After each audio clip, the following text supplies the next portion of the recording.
اعوذ باللہ من الشیطان الرجیم بسم اللہ الرحمن الرحیم۔ دوستو، دنیا کے مختلف علاقوں میں ہم نے آبزرو کیا ہے، دیکھا ہے کہ مسلمان مختلف فقہ کی پیروی کرتے ہیں۔ تمام فقہ کے لوگ یہ دعویٰ کرتے ہیں کہ ان کے فقہ صحیح ہیں اور اسلام کے صحیح ترجمان ہیں۔ پیارے بھائیوں، کچھ رہنمائی چاہتا ہوں جس کے لیے یہ پیغام آپ تک پہنچا رہا ہوں۔ میرا ایک دوست مسلمان ہونا چاہتا ہے اور وہ مجھ سے پوچھتا ہے کہ اگر وہ اسلام قبول کر لے تو اسے کس فقہ کی پیروی کرنی چاہیے۔ کیا آپ میں سے کوئی منطقی جواب دے سکتا ہے مجھے کہ میں اپنے غیر مسلم دوست تک وہ پیغام پہنچا سکوں، اسے بتا سکوں؟ میں نے اس بارے میں کافی غور و فکر کیا، لیکن میں اس کا حل تلاش کرنے سے قاصر رہا، کیونکہ جب میں دیکھتا ہوں کہ میرے سنی بھائی اپنی فقہ کی تعلیمات پر عمل پیرا نہیں ہیں مکمل طور پہ، تو میں ان کے بارے میں کیسے کسی غیر مسلم کو قائل کر سکتا ہوں؟ اسی طرح جب میں کسی اہل تشیع برادر کے حوالے سے دیکھتا ہوں تو میں یہی پاتا ہوں کہ وہ بھی اپنی فقہ کی تعلیمات پر عمل پیرا نہیں ہیں۔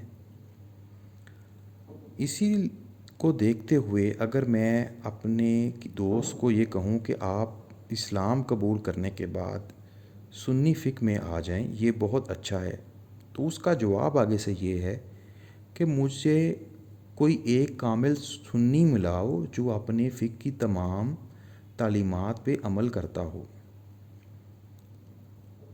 میرے پاس اس کا کوئی جواب نہیں ہوتا۔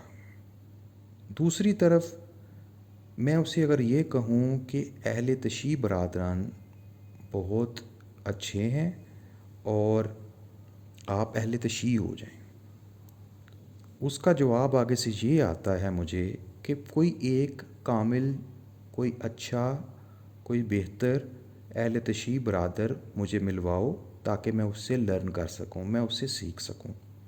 لیکن مجھے کوئی ایسا کامل، کوئی ایسا انسان نہیں ملتا جو 50% بھی اپنے فقہ کی تعلیمات پر عمل کرتا ہو۔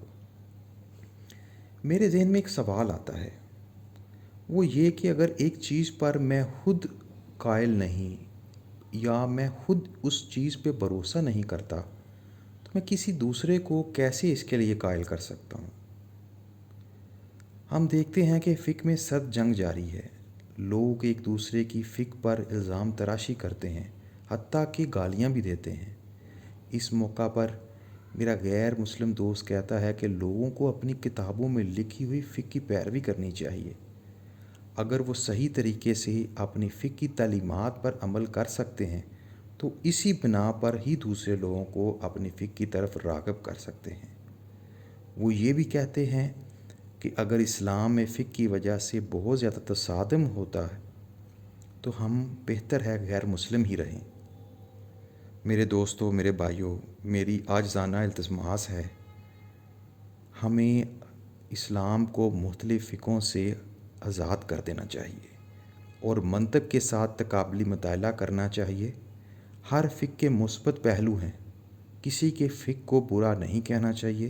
تقابلی جائزہ کریں، خود تعلیمات حاصل کریں تاکہ آپ اسلام کا بہتر تصور اور بہتر تصویر دوسرے لوگوں تک پہنچا سکیں اور اسلام کی طرف ان کو راغب کر سکیں۔ آپ کے قیمتی وقت کا بہت بہت شکریہ۔